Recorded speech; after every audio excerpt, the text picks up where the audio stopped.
रुको, अगर मैं कहूँ कि ओम और अल्लाह के बीच एक गहरा संबंध हो सकता है, तो क्या आप मानेंगे? या आपको लगेगा कि ये सिर्फ एक संयोग है? लेकिन सच्चाई शायद इससे कहीं ज्यादा गहरी है। सनातन धर्म में ओम केवल एक शब्द या ध्वनि नहीं है, ये संपूर्ण सृष्टि का मूल स्पंदन है।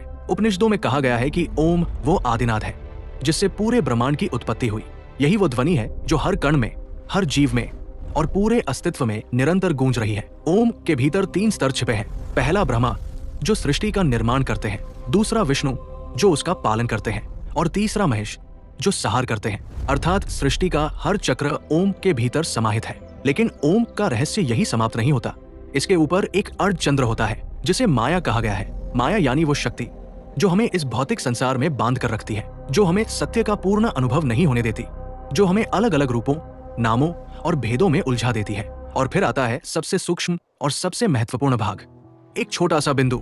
यही बिंदु परम ब्रह्मा है, वही परम सत्य जो निराकार है, अनंत है और सर्वव्यापी है, जो न जन्म लेता है न नष्ट होता है, जो हर रूप के परे होते हुए भी हर रूप में विद्यमान है। लेकिन उस परम ब्रह्मा को हर व्यक्ति अपने भाव, अपनी श्रद्धा और अपनी भक्ति के अनुसार अनुभव करता है। शिव के भक्त उसी परम तत्व को शिव के रूप में देखते हैं।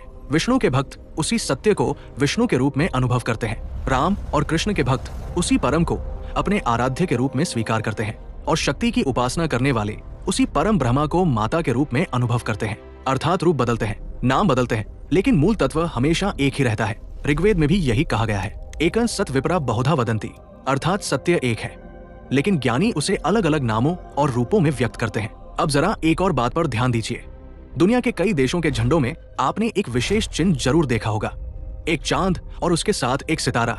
पहली नजर में ये केवल एक धार्मिक प्रतीक लगता है, लेकिन क्या इसके पीछे भी कोई गहरा संकेत छिपा हो सकता है? यदि हम इसे एक आध्यात्मिक दृष्टि से देखें तो ये चिन्ह भी सृष्टि की उसी व्यवस्था की ओर इशारा करता हुआ प्रतीत होता है, जहाँ चांद उस माया या जगत का प्रतीक हो सकता है जिसके भीतर ये पूरा संसार संचालित हो रहा है, और उसके साथ स्थित वो सितारा उस एक परम सत्ता की ओर संकेत करता हुआ दिखाई देता है। वही परम सत्य जिससे ये संपूर्ण जगत उत्पन्न हुआ है। अर्थात यहाँ भी एक परम तत्व और उसकी बनाई हुई सृष्टि का संबंध दिखाई देता है।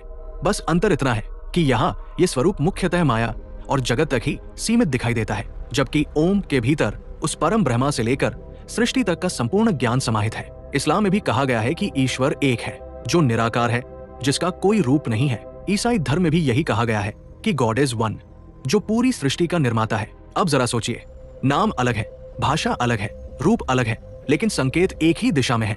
सत्य शायद एक ही है, ईश्वर एक है, मार्ग अनेक है।